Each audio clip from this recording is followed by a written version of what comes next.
Dan untuk Aiman adalah Aisyah.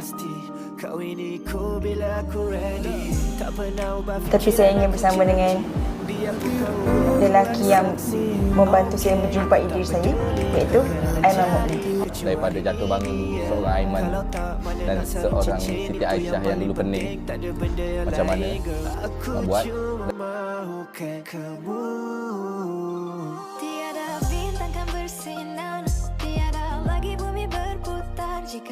Kata dah berjanji nak bekerja sama. Ya, kita kerja. Kan aku cakap aku pendam ni. Aku tak perlu pun untuk cerita kat kau. Apa? Nak air ke sikit? Jangan, kongsi mulut. Kalau kongsi mulut, dia kena belajar pasal pernikahan tadi. Lupakan semua yang dah berlalu. Tengok depan kan kau ada aku. Janji padaku kau takkan pergi.